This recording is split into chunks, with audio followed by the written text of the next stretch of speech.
Bismillahirrahmanirrahim. Assalamualaikum warahmatullahi wabarakatuh. Waalaikumsalam warahmatullahi wabarakatuh.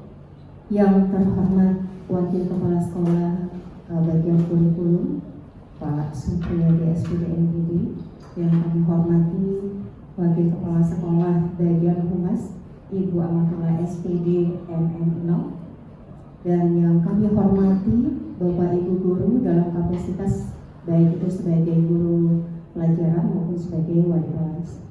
Nah, ibu-ibu yang dirahmati Allah, sebagaimana undangan yang sudah sampai pada di hadapan kita semua, bahwa pagi hari ini kita akan mengikuti satu kegiatan, yaitu diseminasi budaya positif yang merupakan salah satu program dari calon guru penggerak, yang sebagaimana kita ketahui bahwa di sekolah kita itu ada 2 calon guru penggerak yang insya Allah juga akan diikuti satu lagi yang akan mengikuti langkah mereka juga, yaitu dalam hal ini ada Ibu Syakila Pujian SPD MPD, kemudian ada Ibu Erdawati SPD, dan insya Allah nanti menyusul Ibu Sulastri SPD yang insya Allah MNINOV segera. Dan izinkanlah saya, Citra Nur Fitri, memandu acara kita dari pagi ini hingga siang nanti. Mudah-mudahan apa yang diinginkan dari acara ini bisa mencapai hasil yang maksimal.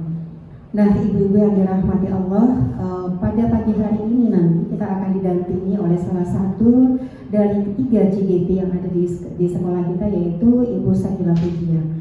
Namun sebelum itu penting kiranya untuk saya menyampaikan rangkaian acara yang akan kita lalui bersama di acara ini hingga siang nanti.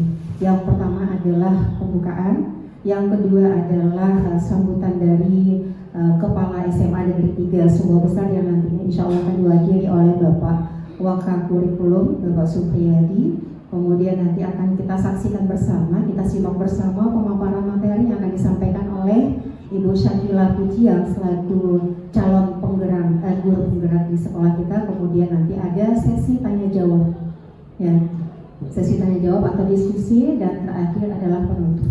Nah, ibu-ibu yang dirahmati Allah, sebagaimana kita lihat di spanduk di belakang kita, Bu, ya, atau di undangan yang sampai kepada kita semua, bahwa acara ini adalah acara diseminasi budaya positif.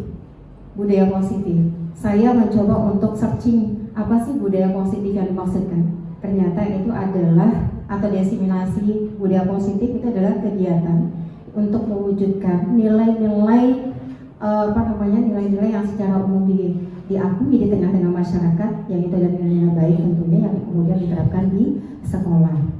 Nah, ibu-ibu, dengan tema ini yang tadi sempat ada yang bertanya, kita ngapain sih di atas gitu? Kita ngapain di atas? Nah, ini akan kita ikuti. Kita akan mendengarkan nanti Ibu Syakila menyampaikan pengalamannya, ilmunya, dan semua yang diperoleh dalam fase-fase yang kemudian dilewati selama menjadi GGP. Dan insya Allah bukan hanya untuk Bu Syakila saja, hal ini akan diberikan manfaat, tapi juga kita sebagai guru dan kita sebagai guru yang akan memberikan teladan yang baik bagi anak-anak kita. Ibu-ibu yang dirahmati Allah, marilah kita mendengarkan bersama sambutan dari Kepala SMA Negeri 3 Sumbawa Besar, yang dalam hal ini akan diwakili oleh Wakil Kepala Sekolah Bagian Kurikulum pada Bapak Supriyadi SPD MPD. Kami persilakan.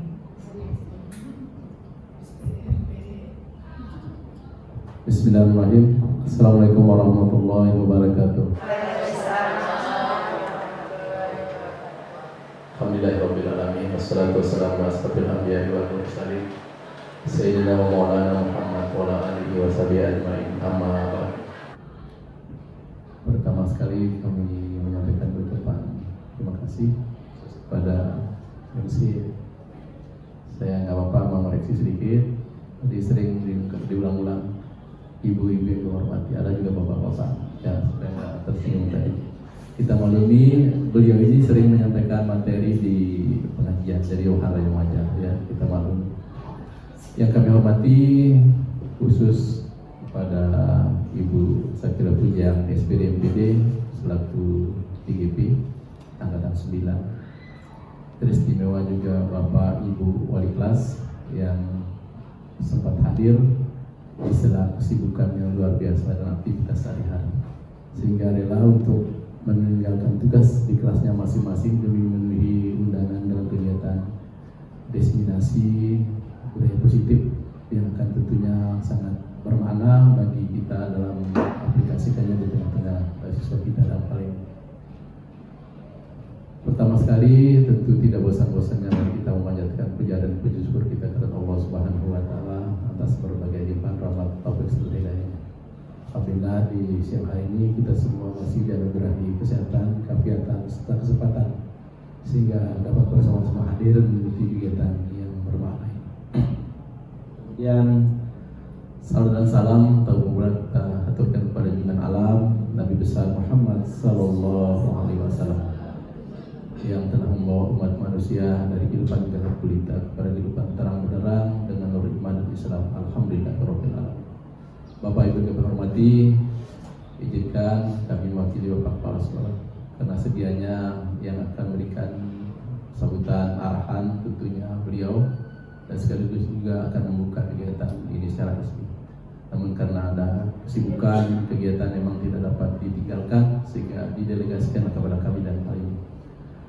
Semoga tentunya dengan apa yang kami sampaikan tidak mengurangi makna apa yang menjadi hakikat harapan dari khusus TGP dalam hal kegiatan. Waalaikumsalam warahmatullahi wabarakatuh. Ya. Ibu Prof. Ya. Ya. Please.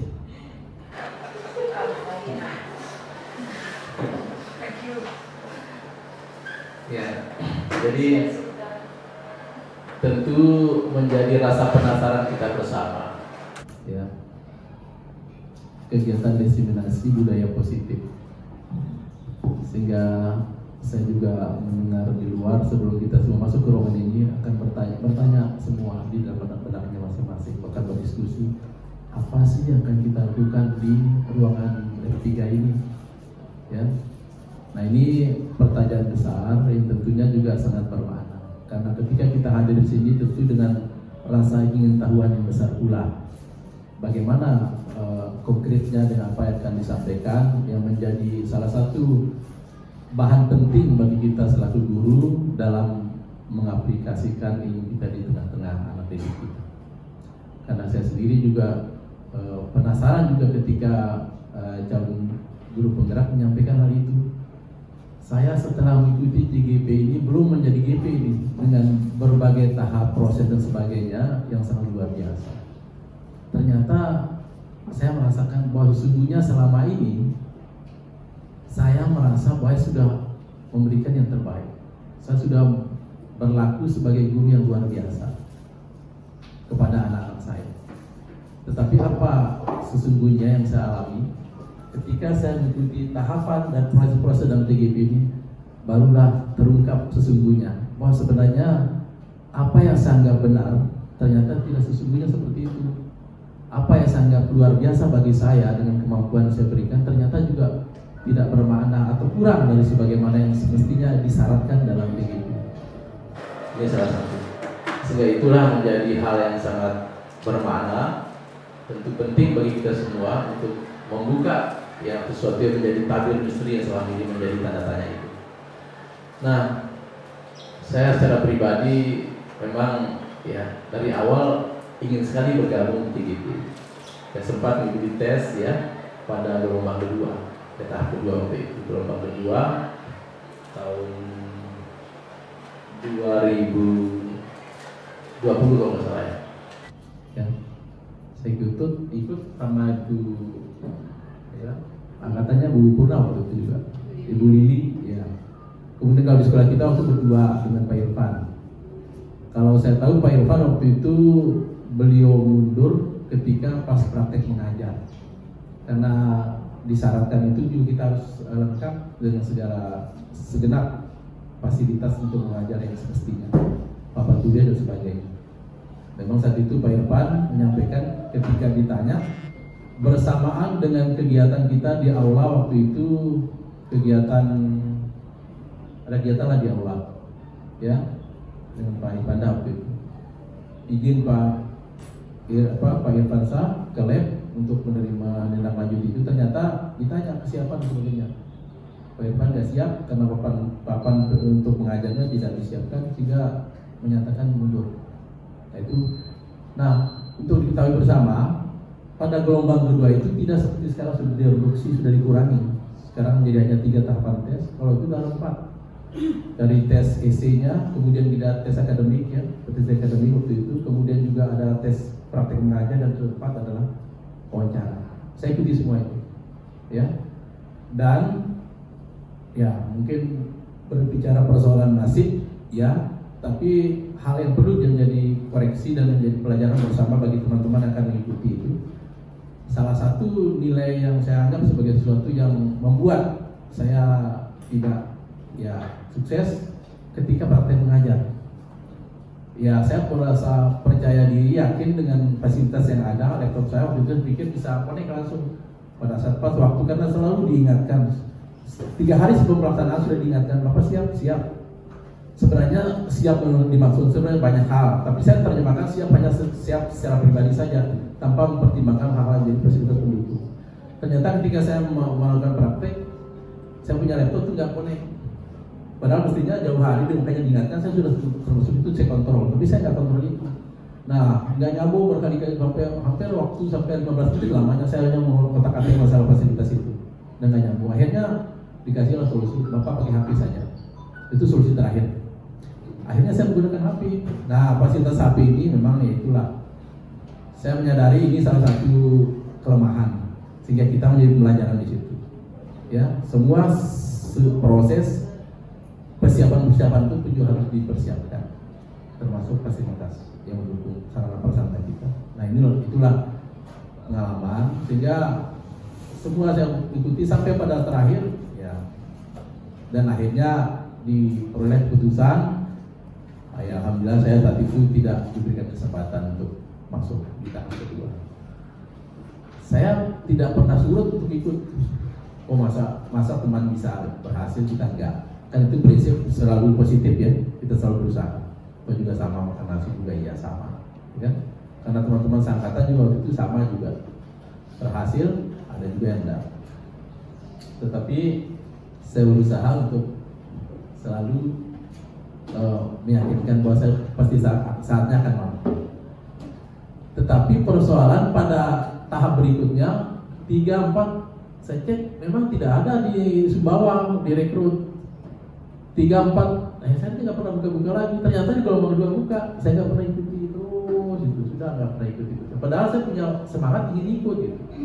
Ya mungkin juga ada rasa putus-asa mungkin ya, tetapi itulah. Mudah-mudahan ya teman-teman semua juga saya kira jangan mengikuti cepat merasa putus asa ya, tetap semangat untuk bisa meraih apa yang dicita-citanya, apapun termasuk dalam hal ini. Saya kira ini sangat bermakna sekali ya, sangat penting karena ini juga menjadi gambaran kepada kita semua, terutama juga Ibu Sulastri. Alhamdulillah sukses Bu, baru saja mulai predikat MMINAP ya, sekaligus juga mengikuti tahap berikutnya di CGP, sehingga akan menambah jumlah teman-teman kita yang akan masuk dalam daftar guru penggerak tentunya. Karena itu juga sangat berpengaruh positif terhadap bagaimana akreditasi sekolah dalam hal ini. Saya kira itu ya yang mungkin menjadi hal-hal yang perlu saya sampaikan atas nama Bapak Sekolah ya, dan juga harapan kepada kita semua, karena tentu ini sangat penting dan sangat positif tentunya. Maka kita hendaknya dapat mengikuti dan mencermati, menghayati, dan juga tentu diharapkan mengimplementasikan di kegiatan kita sehari-hari tentunya.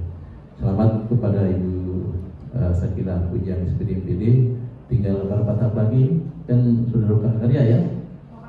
Terus lagi 4 kali Loka Karya, tinggal 4 kali Loka Karya. Habis itu tinggal menunggu sertifikat ya untuk mendapat pengakuan. Saya kira tidak ada ruginya kita ikuti, cuma buat teman-teman jangan merasa ada ompa lalu tahapan terpanjang. Nah, itulah perjuangan, tidak ada yang mudah, semuanya butuh pengorbanan, butuh perjuangan.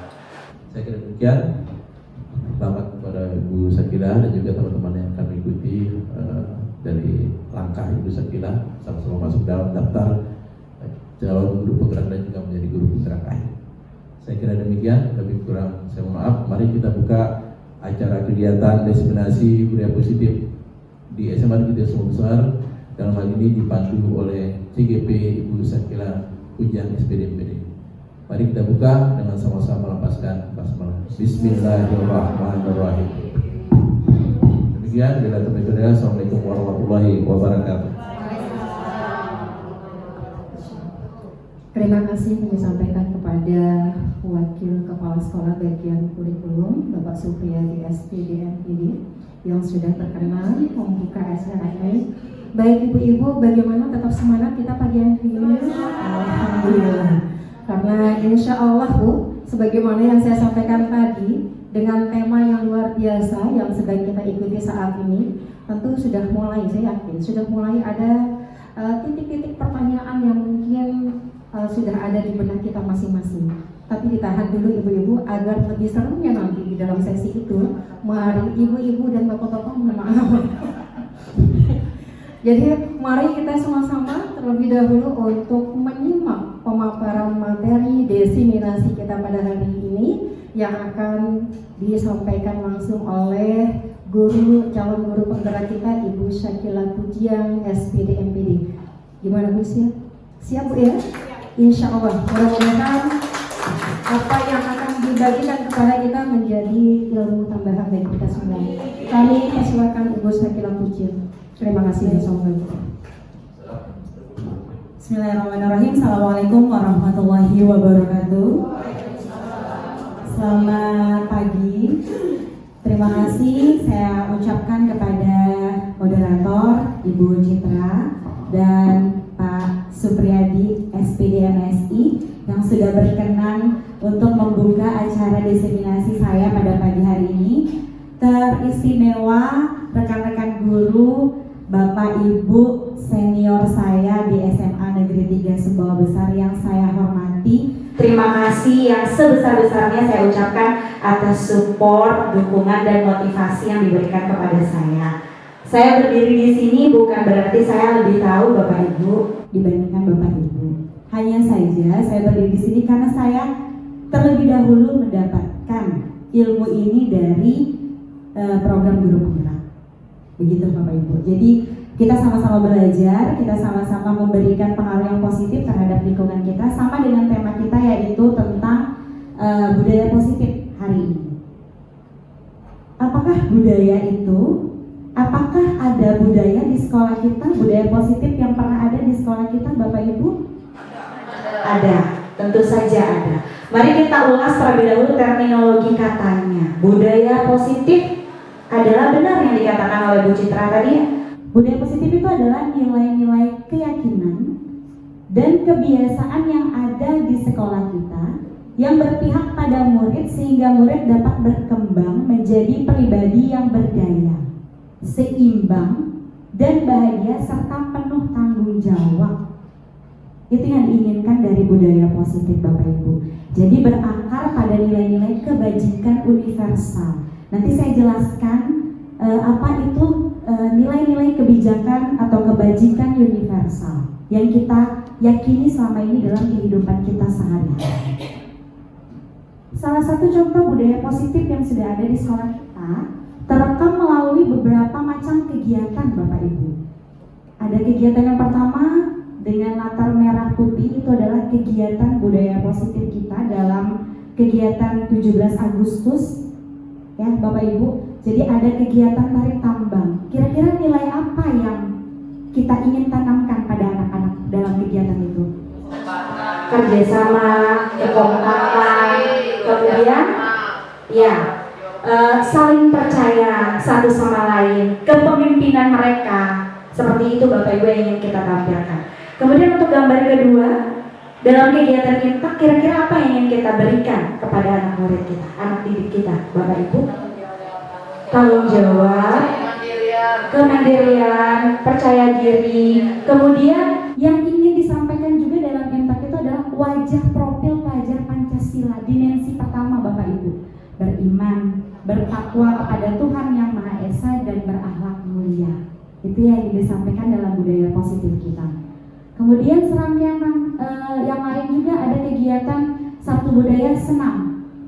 Bapak Ibu, tadi budaya positif itu tidak hanya mereka bisa bahagia dan berdaya. Berdaya itu artinya mereka punya kemampuan, tapi juga seimbang. Seimbang artinya olah karsa, olah rasa, olah pikirnya juga harus timbul dalam diri siswa kita. Maka ada kegiatan Sabtu Budaya melalui senam. Kemudian untuk memperkaya mereka melalui berdayanya dalam segi berpikir, maka ada kegiatan pembelajaran. Ini adalah foto saya supervisi Bapak Ibu tahun 2023 bulan Februari.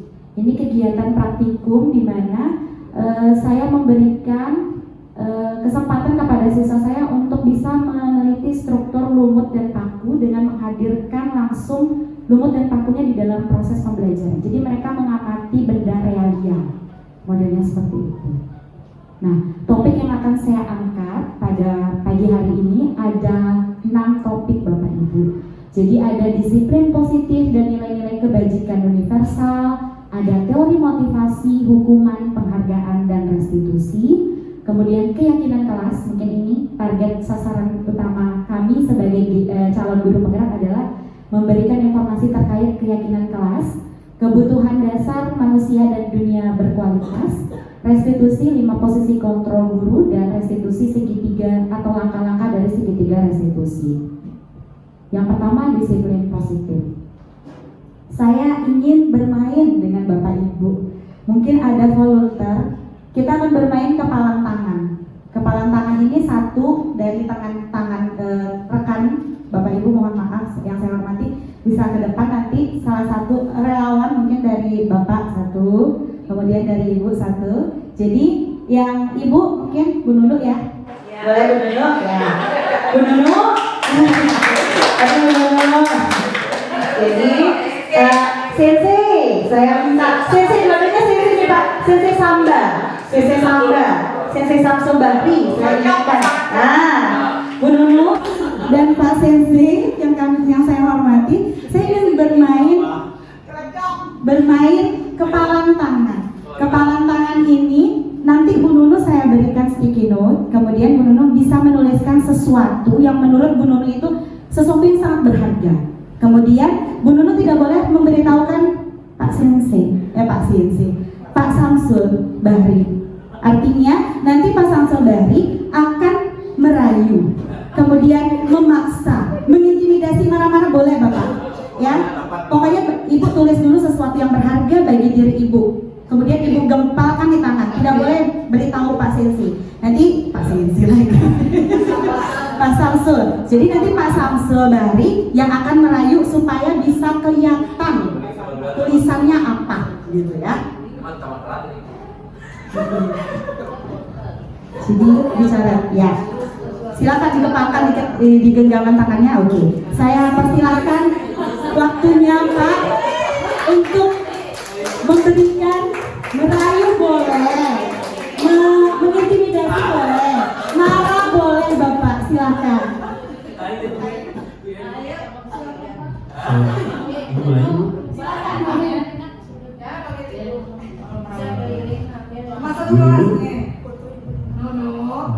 Ya Somen. Tadi ada saya lihat ulat bulu. Kayaknya nggak ada Pak. Tadi ada di tangannya. Masalah Pak? Ada sebelah kanan. Enggak sana Pak, enggak ada. Kan.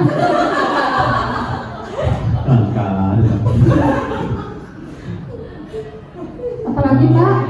Ada yang dicari lagi Pak? Tapi mungkin. Paksa Pak, kalau bisa Pak.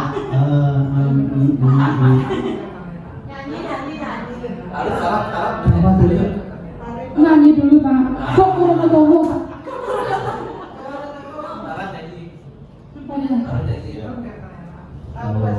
Kalau saya nyanyi, apa imbalannya? Apa yang mau malu? Yang saya malu, yang ada di genggaman. Genggaman mana nih Pak?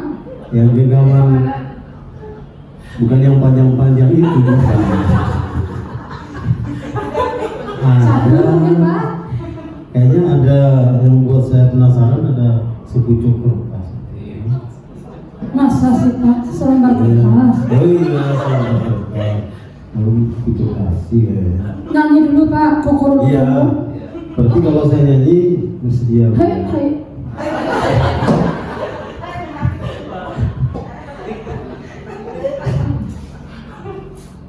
Siap mendengarkan Ibu?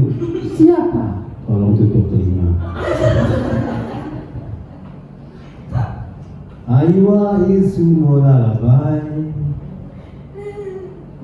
Kami sekarang kopi. Tada kokoro to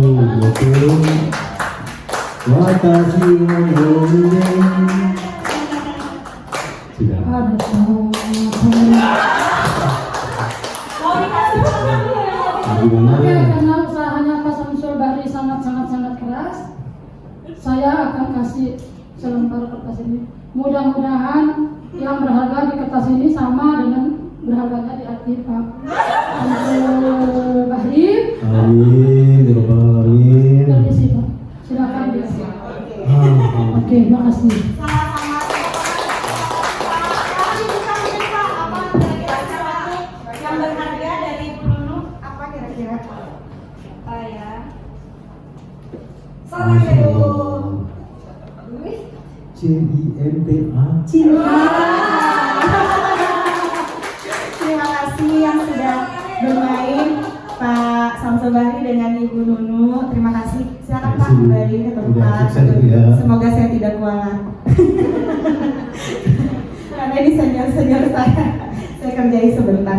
Baik Bapak Ibu, jadi sebenarnya dari permainan tadi yang saya ingin sampaikan kepada Bapak Ibu tentang permainan kepala tangan ini adalah Bu Nunu bisa memberikan sepucuk kertas itu kepada Pak Samsul itu karena Bu Nunu mempersilahkan Pak Samsul untuk melihatnya. Mempersilahkan atau tidak mempersilahkan itu tergantung pada kontrol diri kita masing-masing. Jadi Bapak Ibu, tidak ada sebenarnya yang benar-benar mampu mengontrol diri kita selain diri kita sendiri, dan kita mempersilahkan orang lain itu untuk mengontrol diri kita. Yang dilakukan oleh Bu Nunu tadi adalah Bu Nunu mempersilahkan dirinya untuk bisa dikontrol.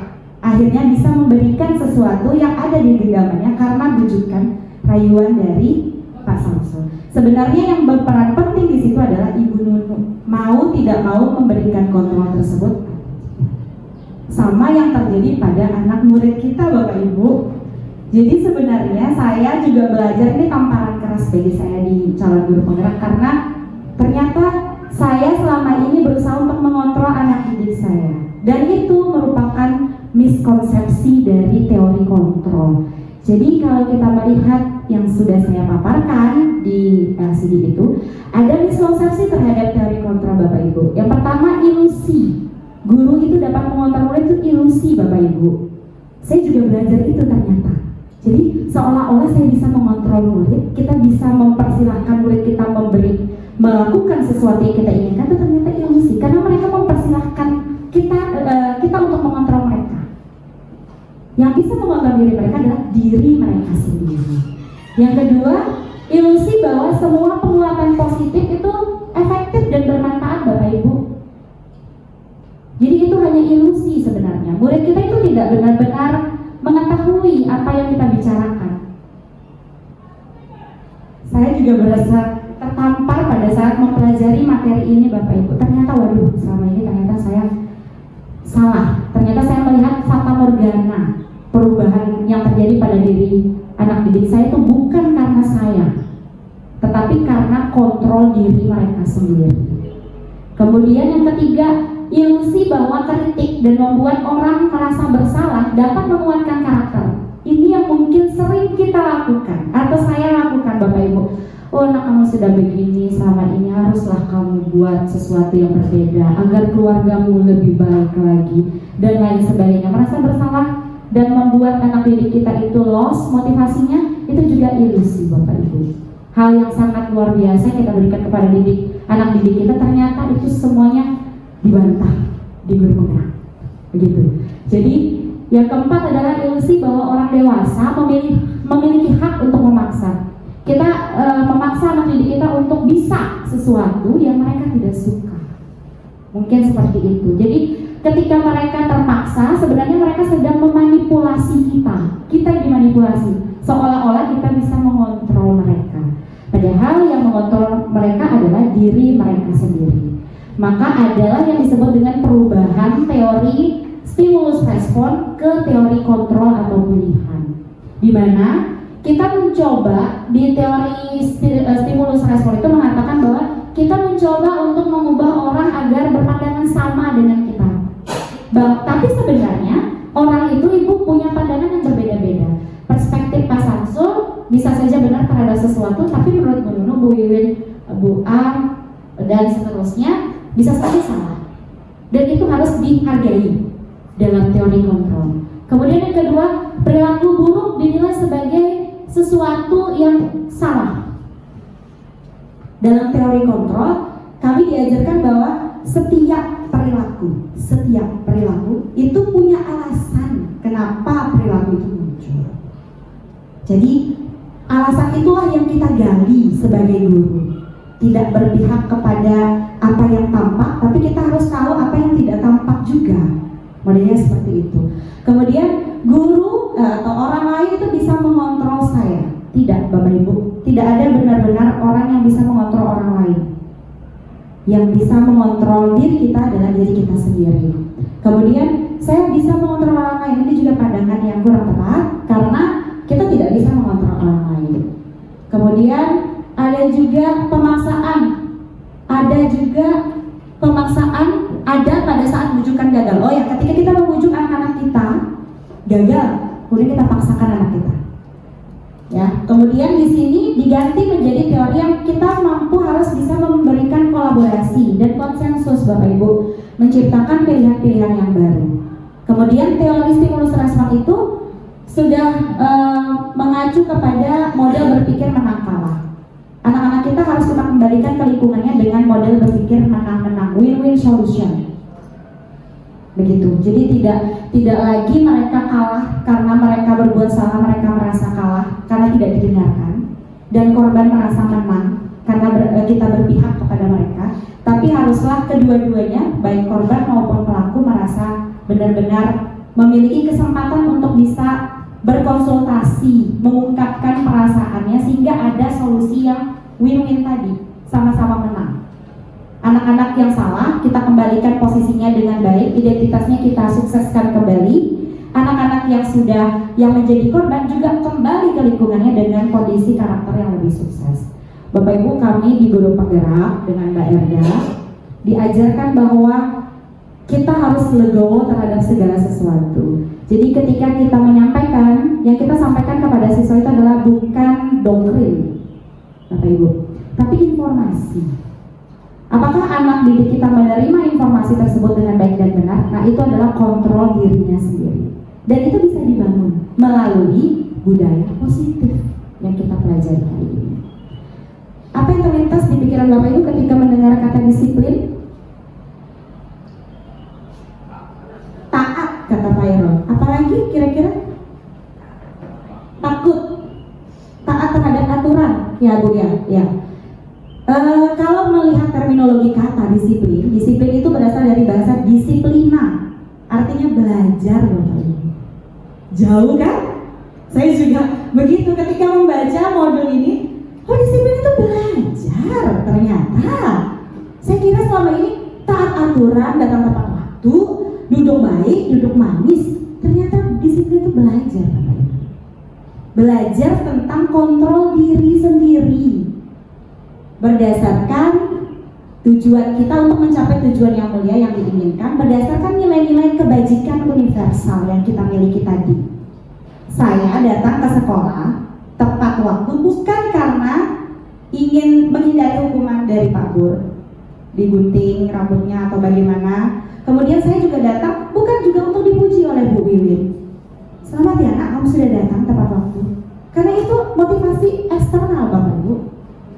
Yang perlu kita tampilkan dalam anak didik kita adalah Mereka menyadari kalau datang tepat waktu berarti mereka menghargai waktu tersebut.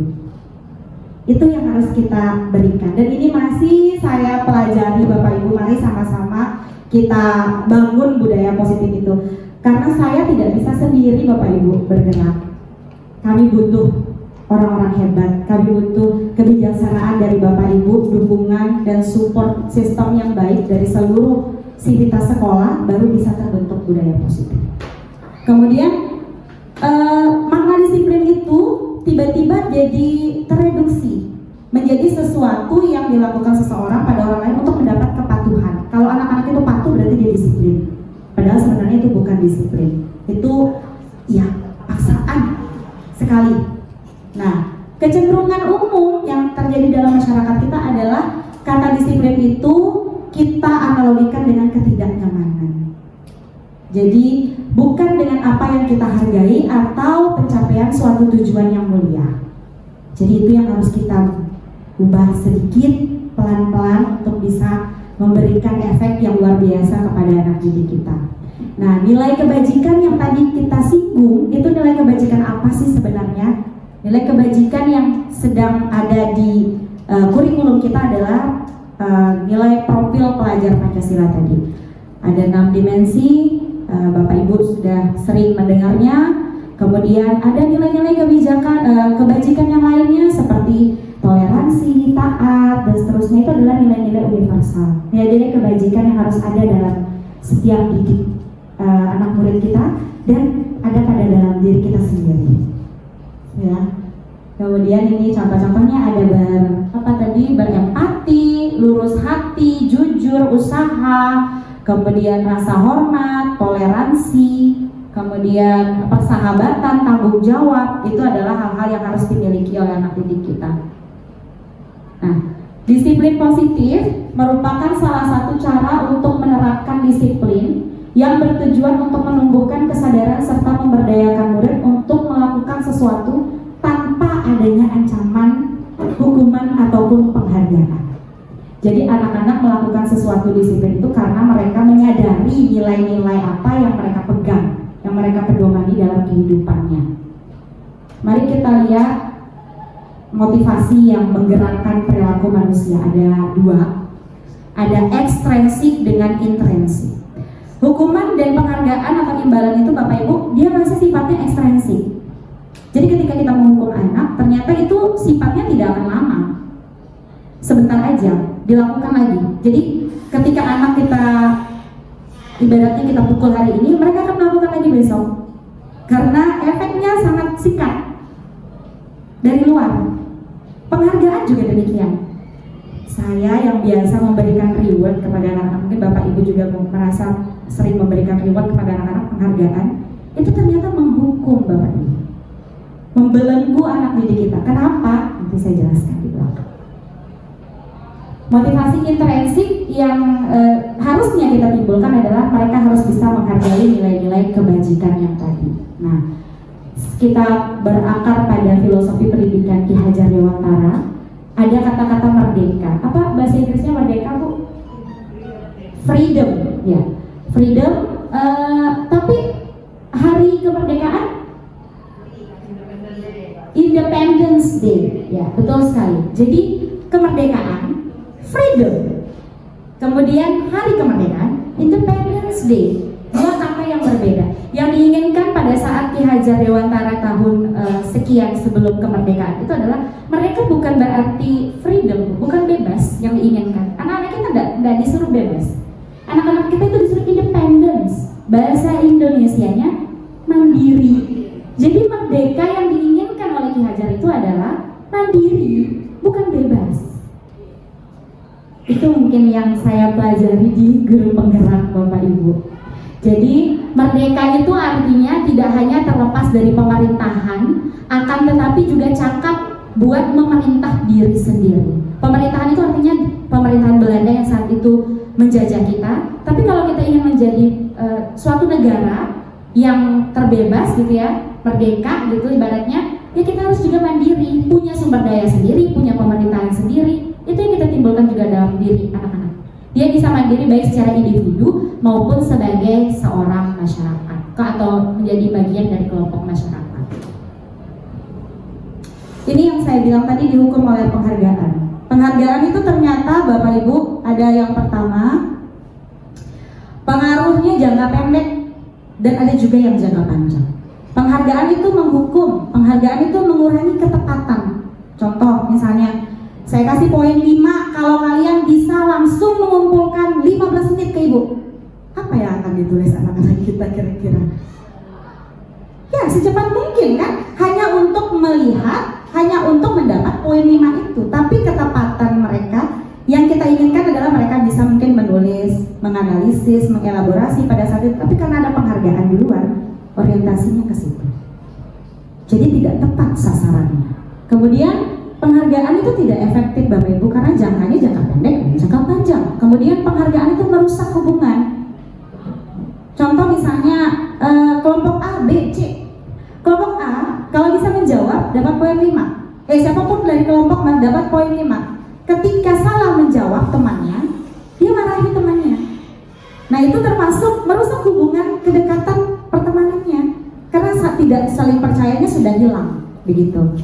Ada kutipan Bapak Ibu dari Alif Kohn, ini adalah salah satu sumber referensi kami di Guru Penggerak, mengatakan bahwa saat kita berulang kali menjanjikan hadiah kepada anak-anak agar berperilaku bertanggung jawab atau kepada seorang murid agar mempelajari sesuatu yang baru atau kepada seorang karyawan agar melakukan pekerjaan yang berkualitas, yang ini, yang gongnya Bapak Ibu, kita sedang berasumsi mereka tidak dapat melakukannya atau mereka tidak akan memilih untuk melakukannya. Saat sudah ada penghargaan duluan, kita sudah berasumsi bahwa mereka yang dikejar bukan orientasinya, bukan mereka bisa atau tidak, tapi penghargaan itu duluan.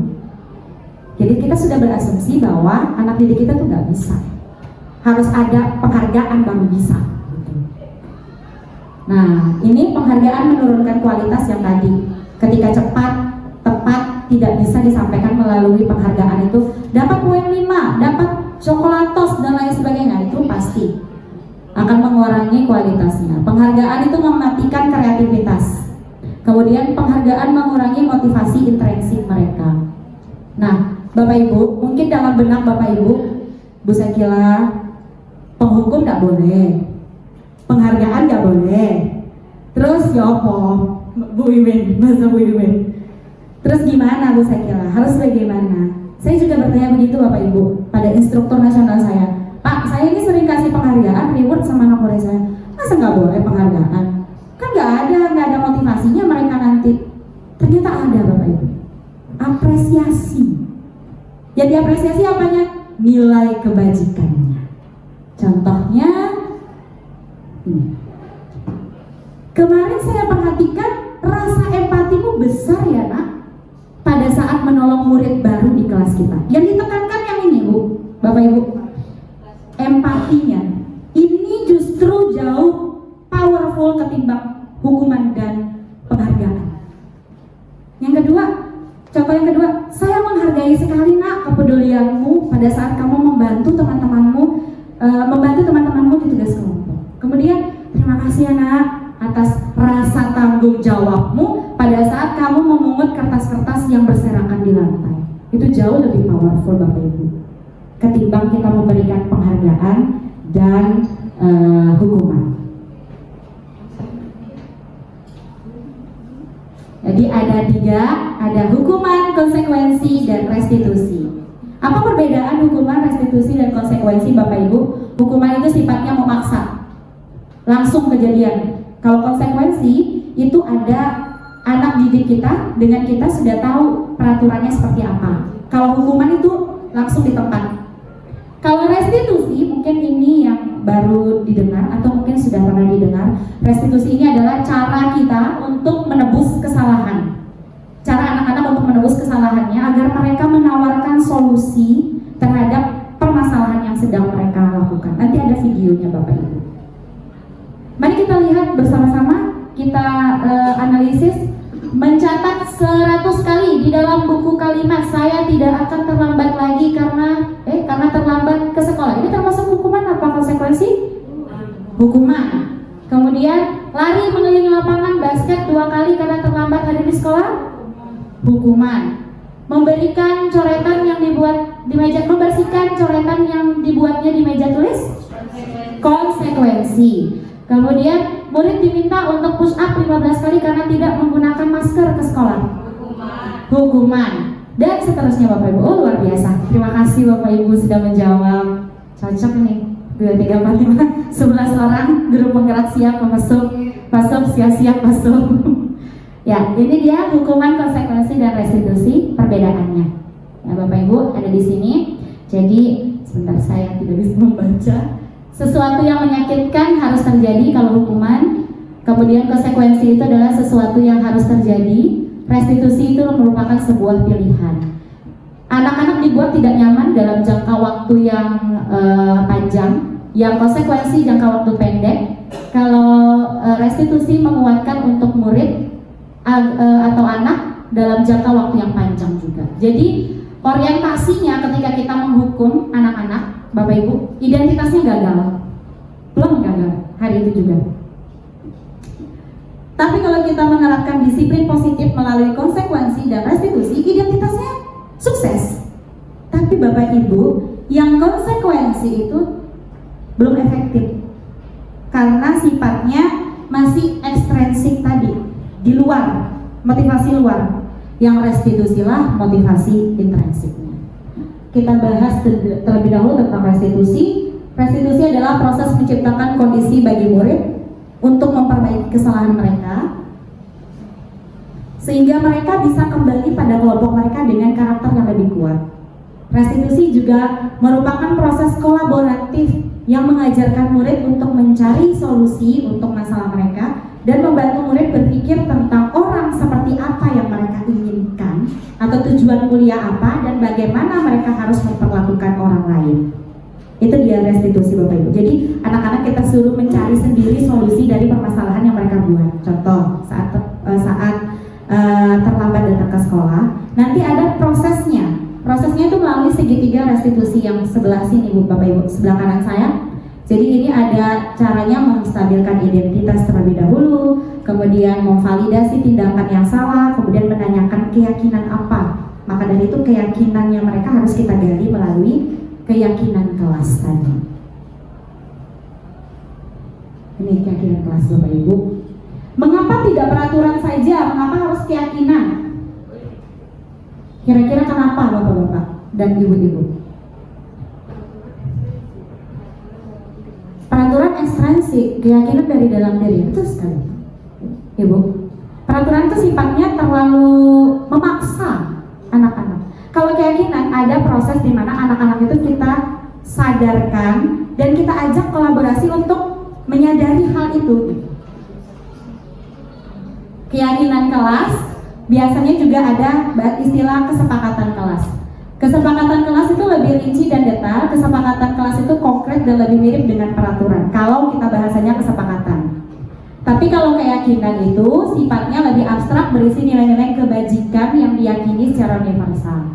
Nilai-nilai kebajikan adalah sesuatu yang disepakati secara tersirat maupun tersurat, terlepas dari latar belakang suku, negara, bahasa maupun agama.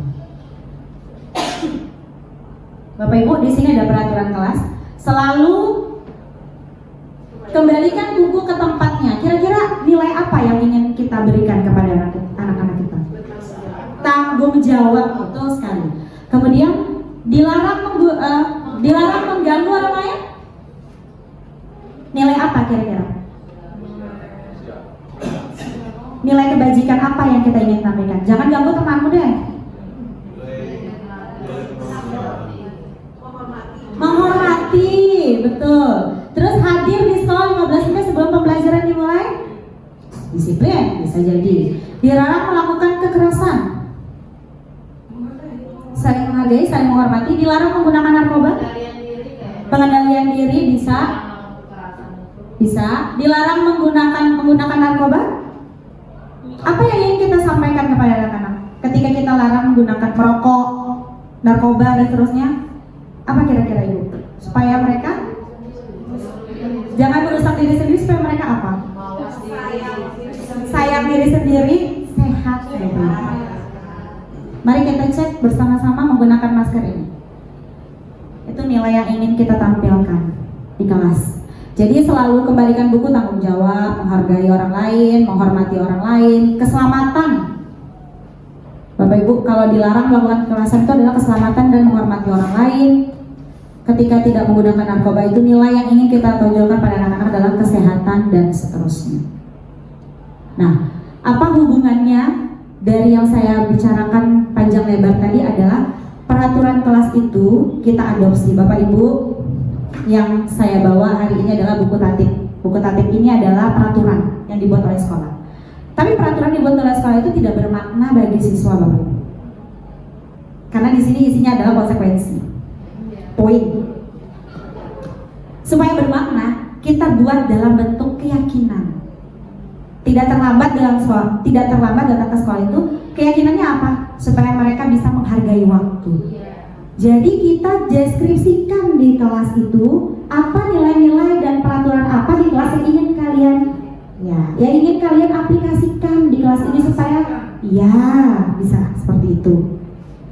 Kemudian dari peraturan kelas itu kita jadikan sebagai keyakinan kelas. Ketika keyakinan kelas sudah timbul, nilai-nilai itu berkembang, maka lingkungan itu akan positif, Bapak Ibu. Karena mereka bertindak pasti mikir dulu, ini gak sesuai sama keyakinan saya. Setelah lingkungan kita positif, maka akan timbullah budaya yang positif lagi. Lingkaran pengaruhnya akan besar. Lingkaran pengaruh yang besar ini dipengaruhi oleh lingkaran pengaruh yang kecil. Jadi mari memulai keyakinan kelas dari kelas kita masing-masing. Saya coba lihat yang ini Bapak Ibu. Kira-kira yang mana termasuk keyakinan kelas? Yang sebelah kanan apa yang sebelah kiri? Meskipun bahasanya di situ kesepakatan ya Bapak Ibu.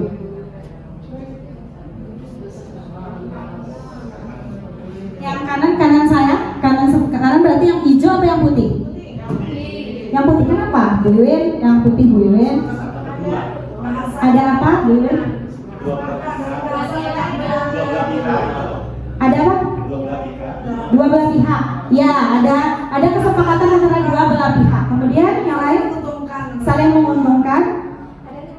Ada nilai kebajikan, itu dia poinnya. Ada nilai kebajikan yang ditampilkan di situ. Yang pertama, saling menyayangi, semangat dan peduli, Bapak Ibu. Ini adalah langkah yang bisa kita jadikan sebagai pedoman kita dalam menyusun keyakinan kelas. Sebenarnya hari ini saya ingin bersama-sama dengan Bapak Ibu untuk membuat keyakinan kelas. Saya sudah siapkan sticky notes, sudah siapkan ini, tapi melihat waktu, ya, Bapak Ibu. Jadi saya sudah mewanti-wanti, sepertinya akan ada kemoloran sedikit yang bahasanya dari agenda kita, sehingga saya menyiapkan video saja. Ini adalah tahapan anak-anak saya, inginkan mereka menuliskan satu saja peraturan kelas yang mereka inginkan, apapun. Contoh misalnya tidak makan sembarangan di kelas. Keyakinan, peraturan dulu Bu. Peraturan dulu, kita suruh mereka dulu menggali peraturan yang mereka inginkan. Apa kira-kira yang mereka inginkan di kelasnya supaya kelasnya tertib. Jadi mereka menulis di sticky note satu persatu. Peraturan itu Ya, mereka dulu. ya betul sekali. Dan mereka yang merancang sendiri. Mereka yang merancang sendiri, benar Mereka sekali. yang melaksanakan. Ya, kenapa berangkat dari mereka? Karena akan mudah. Iya. Ketika terjadi sesuatu kita kembalikan lagi kepada mereka. Ini kan keyakinanmu nak. Harusnya kamu sesuai dengan keyakinanmu. Begitu. Setelah membuat peraturan, kemudian ini masih menuliskan peraturan di sini. Jadi mereka menyusun dulu peraturan-peraturannya, kemudian mereka tempel di papan. Baru setelah itu saya kelompokkan peraturan-peraturan itu kepada nilai apa yang ingin ditonjolkan. Ada hormat, ada kebersihan, disiplin, dan kebersamaan. Jadi Bapak Ibu, semua peraturan itu saya tempel, disuruh tempel ke depan. Baru setelah itu saya lihat nilai apa sih sebenarnya yang kalian inginkan dari sini. Contoh misalnya jangan membuli teman. Kenapa kamu tidak boleh membuli teman? Supaya kita bisa saling menghormati Bu. Oke, nilai hormat yang pertama. Bapak Ibu, kemudian setelah itu ada anak-anak yang bilang, Bu, kita ingin sama-sama di kelas itu makan bersama, main bersama. Nilai apa? Solidaritas mungkin, kebersamaan. Taruh nilai solidaritas kebersamaan. Jadi nilai keyakinan kelas itu tidak perlu banyak Bapak Ibu. Tidak seperti peraturan yang banyak.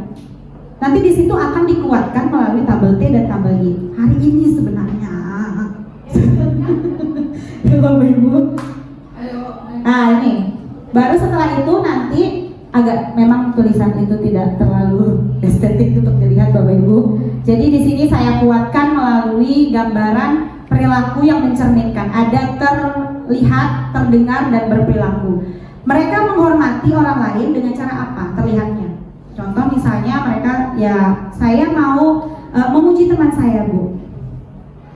Contohnya misalnya terdengarnya, halo selamat pagi, menghormati orang lain misalnya tabe, permisi. Itu harus mereka identifikasi.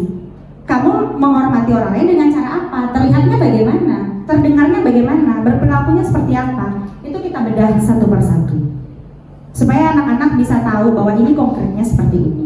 Dan jadilah keyakinan kelas 10 Merdeka 9. Ini bisa ditempelkan di lokasi di mana anak-anak bisa melihat. Kemudian dituliskan dengan tulisan yang bagus. Mungkin ini karena ini kemarin saya langsung praktik, ini tulisannya Kalila, salah satu anak didik saya di kelas 10 Merdeka 9 Bapak Ibu. Ada nilai-nilai kebajikan yang ingin ditonjolkan di sini. Menghormati, kemudian di sini ada nilai kebersihan, kemudian bahasanya seperti ini Bapak Ibu, biar saya bacakan biar lebih jelas. Bahasanya adalah kami kelas 10 Merdeka 9 percaya bahwa menghormati dan menghargai guru maupun teman adalah sesuatu hal yang terpuji. Bahasanya positif kan? Jadi tidak menghormati, tidak menghormati guru, tidak menghormati ini poin 5. Tidak seperti itu.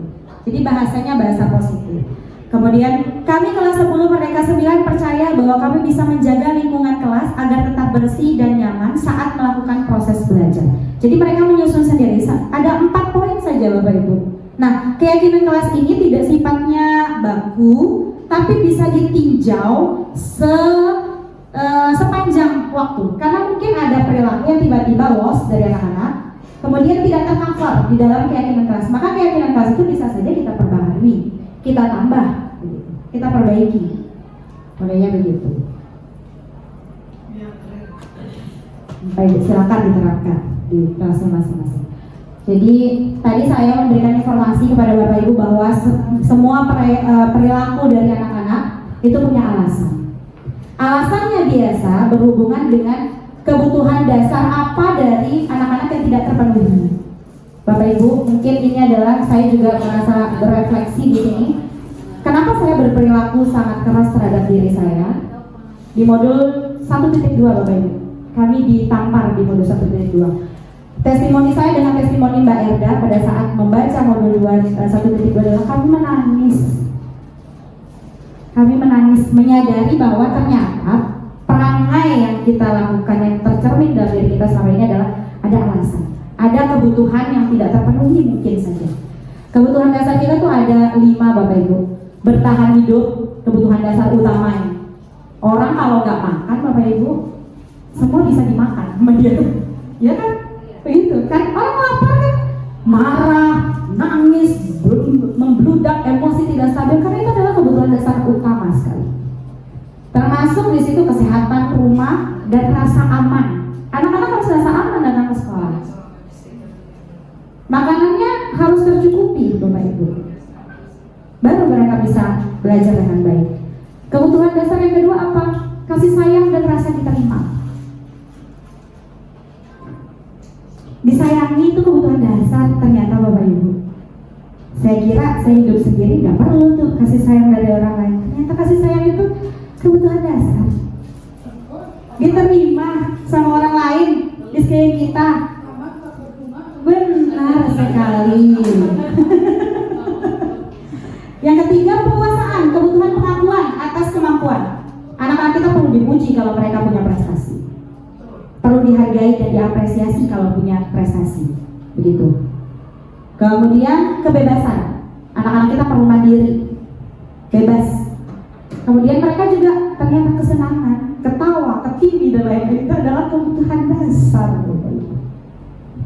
Pada Mari kita analisis. Kasus yang pertama, Bapak Ibu, kira-kira kebutuhan apa yang tidak terpenuhi? Ibu guru bilang, aku tidak boleh bersenandung sewaktu mengerjakan tugas. Katanya kelas harus tenang, tidak ada suara. Padahal aku suka dan senang menyanyi. Kesenangannya, kebutuhan dasar kesenangannya tidak terpenuhi. Ibu guru tidak menyapaku hari ini, padahal aku pakai jepit rambut baru. Kasih sayang. Aku bosan. Masa belajarnya cuma gitu-gitu aja, dengerin ibu guru aja. Kebebasan. Aku sebel, gambarku tidak rapi, malah ibu guru nunjukin ke teman-temanku depan kelas.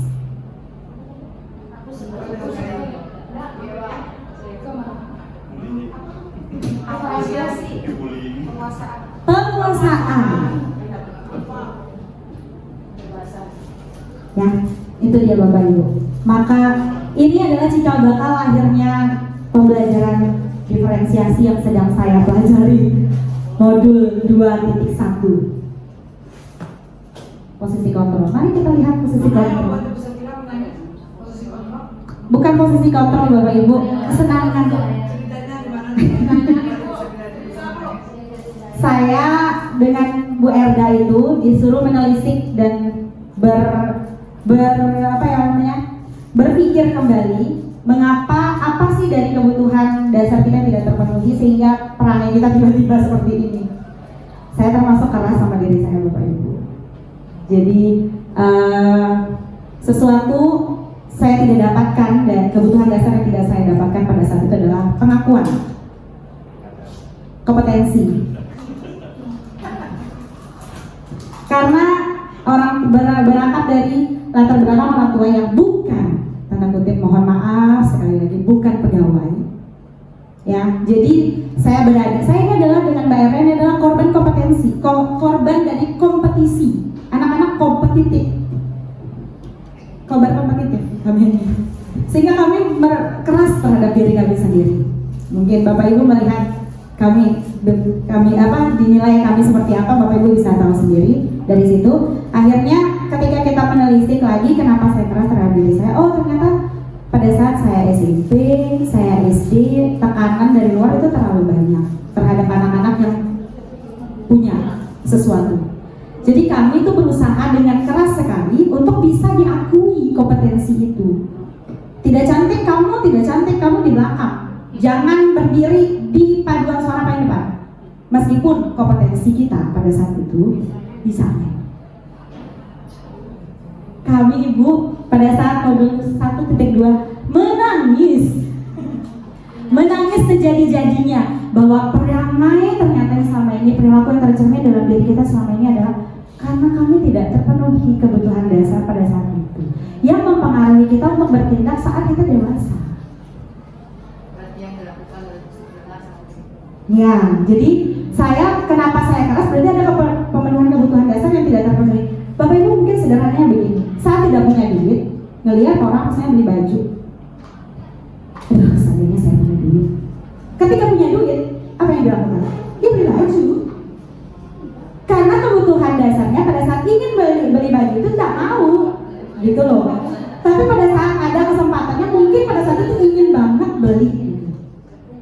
Rasanya tuh membuncah gitu ingin belinya, bukan keinginan yang setengah-setengah nih Bapak Ibu. Bayangkan kalau Bapak Ibu perkataan itu kan dia tidak bisa menancap begitu aja ya, tapi dalam loh perkataan orang-orang itu. Kamu tidak cantik, kamu bakung, jelek, hitam di belakang. Bagi guru yang mungkin pada saat itu emosional mengatakan itu tidak berarti apa-apa, tapi bagi murid menancap, teringat selama-lamanya Bapak Ibu, menjadi bagian dari proses pembelajaran kita. Jadi pemenuhan kebutuhan dasar saya pada saat saya sebenarnya ini inner child, bahasa anak-anak yang saya terapkan pada anak-anak. Apapun kondisimu, kalau kamu punya kompetensi harus berjuang, begitu. Jadi mungkin itu traumatik saya kecil, saya bawa ke anak-anak, tapi sebenarnya juga bukan hal yang bijaksana seperti itu. Kita harus memandang anak-anak juga kalau memang punya kompetensi ya harus kita dukung, kita apresiasi. Ada 5 posisi kontrol Bapak Ibu, saya lanjutkan. Penghukum, pemberi rasa bersalah, teman, pemantau, manajer. Mari kita merefleksikan diri kita masing-masing. Sudah di posisi manakah kita selama ini? Penghukum, rasa bersalah, teman, pemantau, atau manajer. Guru penghukum, dia akan menghardik, menunjuk-nunjuk, menyakiti, baik secara verbal, fisik. Ya, kemudian guru itu akan berkata, kalau kamu tidak melakukannya, maka awas ya, rasakan gitu. Kalau guru penghukum.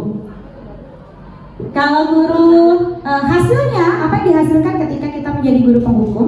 Anak-anak itu memberontak, menyalahkan orang lain, berbohong. Kemudian murid akan meletakkan guru itu di luar dari dunia kualitasnya. Dunia berkualitas itu adalah dunia yang diinginkan oleh murid kita.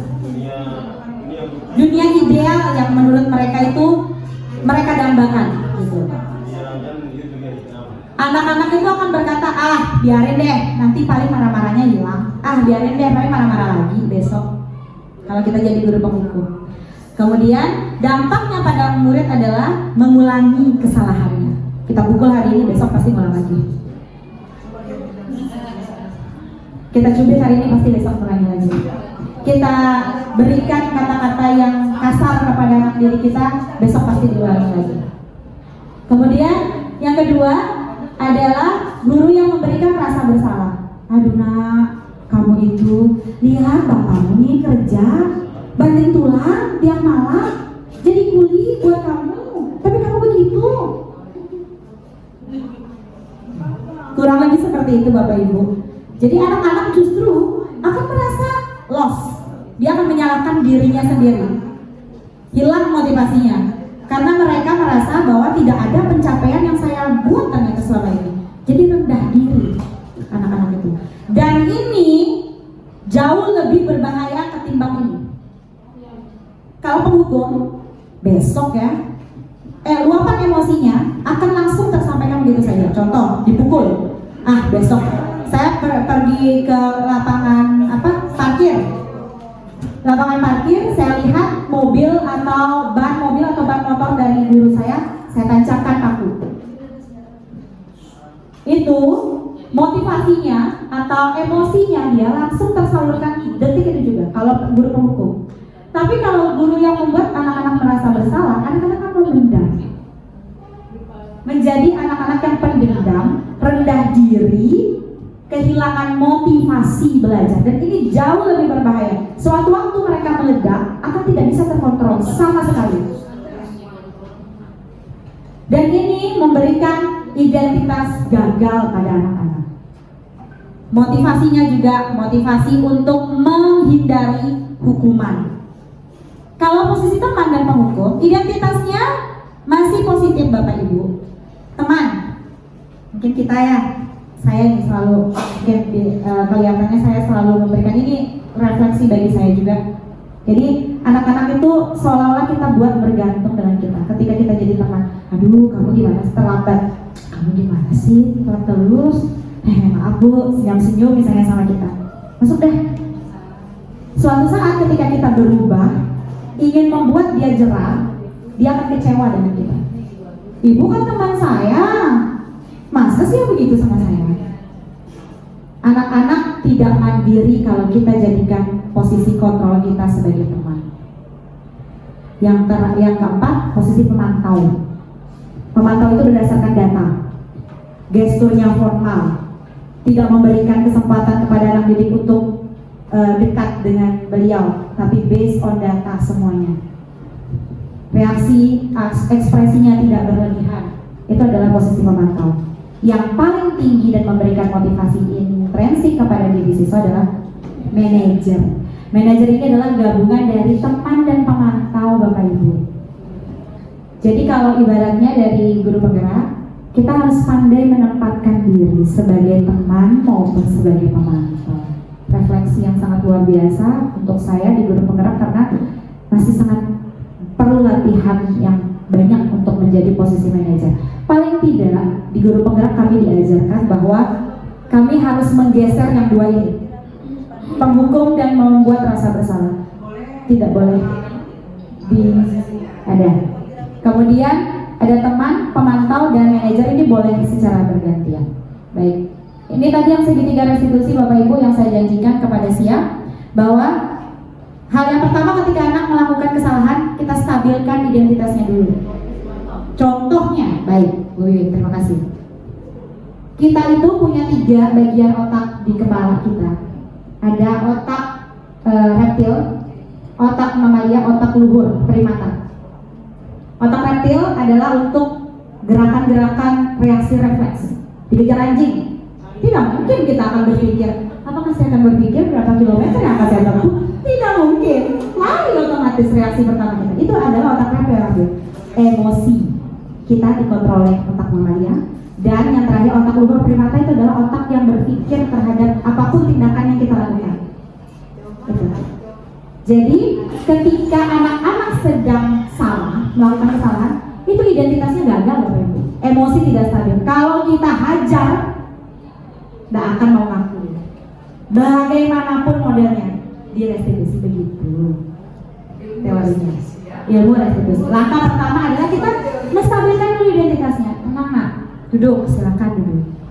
Ibu tahu, semua orang pasti pernah melakukan kesalahan.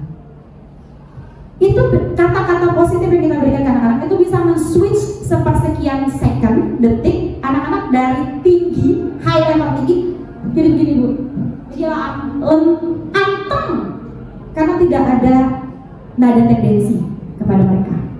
Atau kita tanyakan, kamu bukan satu-satunya kok orang yang pernah melakukan kesalahan ini. Ibu juga pernah melakukan kesalahan ini. Apa nggak terbuka anak-anak sama kita kalau kita ngomong kayak gitu? Pasti akan terbuka. Setelah kita menstabilkan identitas, kita masuk ke sini.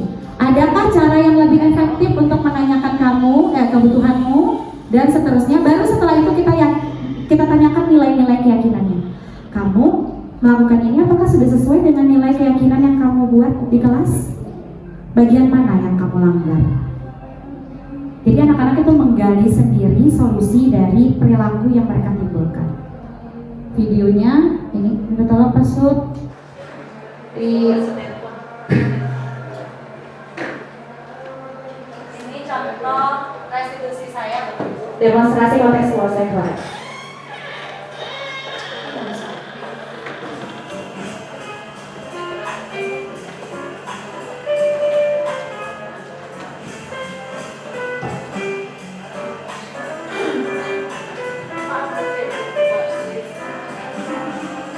Inilah hal yang saya lakukan Ibu.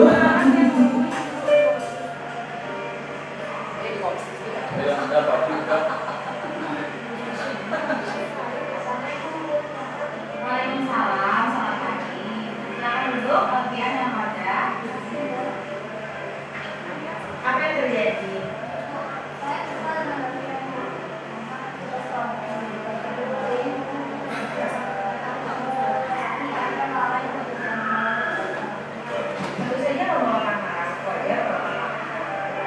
Tentu saja kamu akan marah. Stabilkan identitas dulu.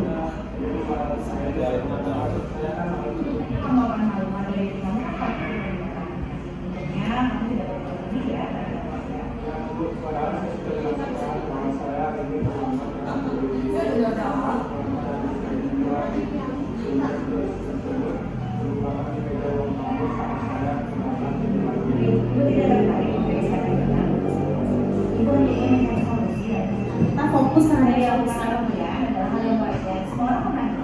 Dan yang dilakukan pada warga itu adalah sama-sama dua-duanya apakah harus sendiri penggunanya. Apakah sudah jadi? Enggak kok Bu, kalau saya lebih bertanggung jawab. Dia juga nggak malu kok Bu, kalau saya lebih bisa sabar bilangnya.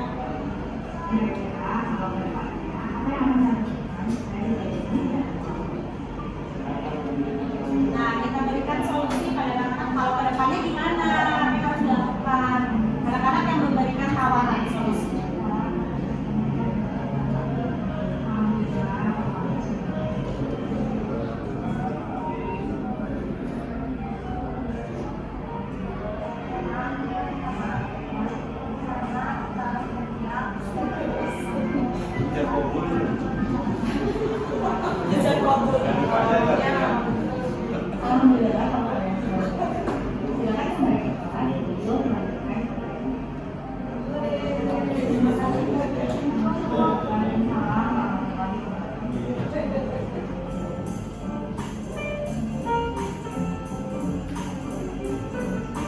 ada 2 kasus.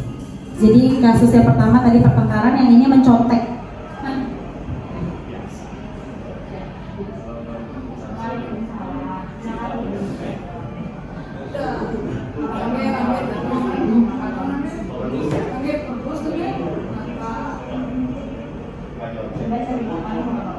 Kita tanyakan kronologinya gimana, Nak?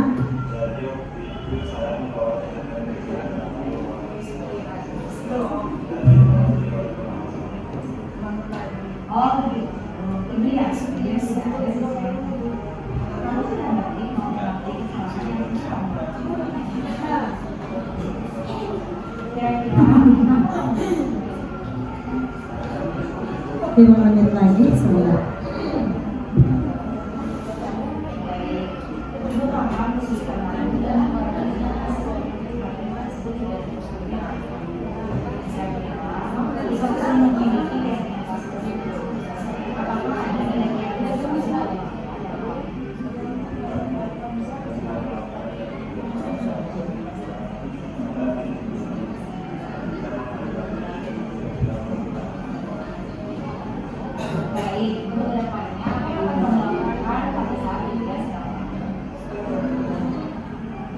Saya akan belajar dengan baik dan bertanya kepada guru apa dalam belajar sekitar.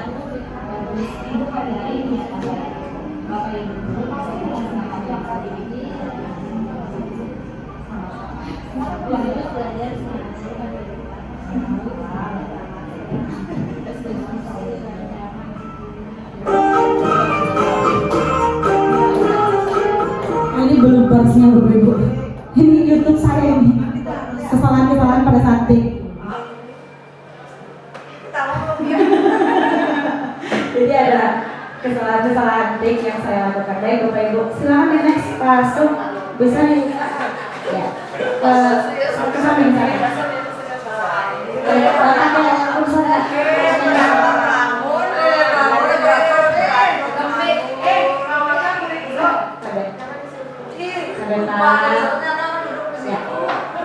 Kenapa restitusi? Karena restitusi itu memberikan kesempatan pada murid untuk menggali solusinya. Karena kita kalau mempersalahkan murid dan marah-marah itu adalah kegiatan yang menguras tenaga. Kemudian ketika kita merasa bersalah, kita mengalami identitas yang gagal. Cenderung anak-anak menyalahkan orang lain dan seterusnya. Terima kasih Bapak Ibu. Bagaimana dengan diseminasi hari ini? Saya harap pemaparan saya bukan berarti saya lebih tahu. Sekali lagi dari Sia para senior saya sudah sangat-sangat memberikan motivasi dan dukungan yang sangat luar biasa. Saya ucapkan beribu-ribu terima kasih. Kesalahan adalah milik saya dan hanya Allah saja yang sempurna. Wassalamualaikum warahmatullahi wabarakatuh. Waalaikumsalam warahmatullahi wabarakatuh. Baik ibu-ibu, kita beri aplaus untuk kita semua yang hadir pada siang hari ini. Alhamdulillah, Masya Allah, banyak sekali ilmu dan pengetahuan, tidak membuat kita ngantuk, insya Allah Bu ya. Baik, akan banyak sekali sebenarnya yang kemudian bisa kita gali bersama. Dan ini menjelang zuhur, mungkin satu pertanyaan mungkin harusnya mungkin bisa. Ya, pertanyaan berikutnya. Baik. Pertanyaan Oh ya. koreksi sedikit mungkin Pernyataan ya. mengusulkan saja. Oh ya. Jadi perkenalan. Assalamualaikum warahmatullahi wabarakatuh. Ya. Terima kasih kepada penyaji Bu Sakila Pujiang, dan ini asupan gizi bagi kita guru di masa mendatang. Tapi ada beberapa poin tadi di situ. Saya kembali ke slide tentang saya mau foto di sini tentang hukuman. Yang tabel gede. Ada sebelum ada 2 tabel. Itu hukumannya sesuatu. Ada yang disuruh menulis dari itu deh. Yang besar tabelnya menulis. Sampai manajer itu manajer. Entah. Ini kalau Manajer sampai ya, manajer itu, ada itu, yang itu. manajer. Yang ada menghukum menulis 100 kali atau berapa tadi itu deh. Guru. Jadi guru ya? Ya, nggak apa-apa. Saya tertarik dengan ini. hukuman atau konsekuensi. Pada dasarnya kalau saya bisa ini ya, bahwa apa yang tersajikan di situ juga tidak semuanya benar. Ini kalau saya nih, karena anak-anak generasi Z sekarang, coba perhatikan anak-anak kita semua tulisannya tidak ada yang benar. Dulu waktu zaman Adasi beberapa, ya, bagus, betul. Cuman saya melihat dulu waktu guru saya waktu SD, itu mungkin pengajaran masih zaman konvensional kan, belum masuk ke kritis seperti ini.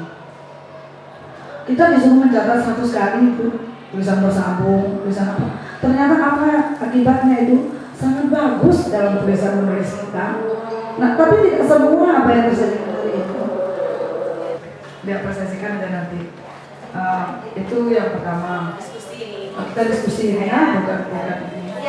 Mencatat 100 kali itu perlu itu saya rasa. Tapi bagaimana cara kita memperlakukan anak-anak, menarasikan bahasa kita. Terus ada di situ jenis hukuman tadi sebagai teman, sebagai Posisi kontrol. posisi kontrol. Coba dia nulis, tolong. Posisi kontrol sebagai Itu teman. yang pertama. Tapi akan satu nanti dia mengurut sama dengan posisi kontrol itu. Kalau menurut saya sih. Dan karena memang ini juga kita terapkan juga di sekolah.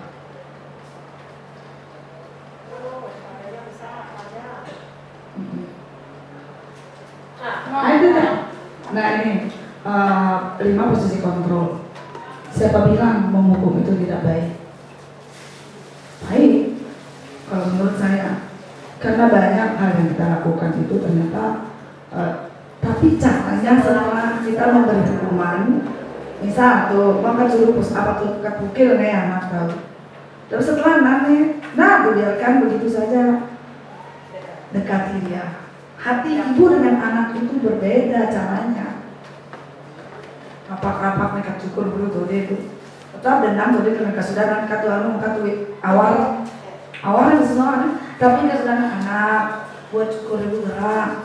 Contoh, jadi ini juga perlu. Maka semua metode ini menurut saya mixed method kalau kita dalam MINOV sekarang dan itu deh. Itu sih. Maka solusinya ambil yang lihat dari sisi baik dari semua posisi kontrol ini. Maka semuanya tidak akan bahwa ini salahnya enggak. Ada sisi yang baik semuanya. Mungkin sekian dari saya. Assalamualaikum warahmatullahi wabarakatuh. Perlu kita mohon waktunya kita tambah 10 menit ya, paling lambat deh. Ada satu mau dikonfirmasi dulu nggak? Mau dikonfirmasi dulu nggak? Saya tanggapi ya, saya tanggapi dulu Bu ya silakan ya. Baik, terima kasih Ibu atas tanggapan yang sudah diberikan terkait pemaparan saya mengenai hukuman dan konsekuensi. Memang benar hukuman dan konsekuensi itu mungkin bagi sebagian pendapat orang berbeda-beda. Tadi kita belajar kan semua pandangan itu bisa saja berbeda. Pandangan kami keyakinan kami di Guru Penggerak adalah bahwa hukuman dan konsekuensi itu harus tepat sasaran. Yang pertama, terlambat disuruh menulis 100 kali. Saya sedang merangkai kalimat baiknya di kepala ini, mungkin langsung ngebahas langsung nggak cocok. Nah, keterlambatan itu yang dicarikan solusinya adalah kenapa dia terlambat? Apa yang harus kita lakukan untuk mencegah supaya mungkin tulisan tangannya akan berkembang, tapi terlambat terus. Ayo, gimana? Karena tidak tepat sasaran. Nah, yang diberikan di sini adalah 100 menuliskan saya tidak akan terlambat ketika terlambat. Ada case di belakangnya ketika terlambat. Kalau ketika terlambat berarti harus ada sesuatu yang kita berikan untuk mengurangi keterlambatan itu. Kami diajarkan di Guru Penggerak adalah sekecil apapun perubahan siswa itu wajib diapresiasi. Contoh, 107 kali terlambat dalam 1 minggu, ya. Kemudian dia berkurang jadi 6. Kamu itu lambat lagi, Ibu saya udah 6 loh. Saya sudah berusaha loh. Itu wajib diapresiasi. Apalagi bisa 5, 4, 3 dan tidak ada sama sekali. Jadi konsekuensi hukuman itu harus tepat sasaran loh. Jadi tidak bisa menulis, kamu tidak bisa menulis, maka treatment kita adalah memberikan sesuatu yang bisa memberikan kesempatan kepada mereka untuk bisa menulis. Nah begitu. kurang lebih seperti itu. Ibu, supaya kita bisa sama-sama belajar dari itu. Dan itu yang saya sharingkan kepada semua, karena itu yang saya pelajari di guru. Mungkin itu Bu Citra. Masya Allah, karena waktu sudah. Terima kasih Bu Satila. Sama-sama Ibu. Insya Allah sangat bermanfaat bagi kami semua yang ada di sini khususnya. Dan mudah-mudahan apa yang ada di ruangan ini yang kita dapatkan siang hari ini bisa kita share lagi ke teman-teman kita yang lain. Berhubung waktu sebenarnya banyak sekali, saya yakin itu. Berhubung waktu sudah masuk waktu sholat, sabar Pak. Berhubung sudah masuk waktu sholat, insya Allah diskusi berikutnya akan kita lakukan di luar forum. Baik, Bapak Ibu yang saya hormati, sekali lagi sebelum kita mengakhiri, kita beri aplaus untuk kita semua pada kesempatan ini. Terima kasih. Saya khususnya sebagai moderator pada hari ini menyampaikan terima kasih dan mohon maaf yang sebesar-besarnya apabila di dalam proses ini, di dalam kegiatan ini ada hal-hal yang tidak berkenan dari ucapan saya kepada ibu-ibu semua. Dan insya Allah apapun kebaikannya itu semuanya merupakan berkah dan rahmat bagi kita semua. Terima kasih. Saya tutup. Wassalamualaikum warahmatullahi wabarakatuh.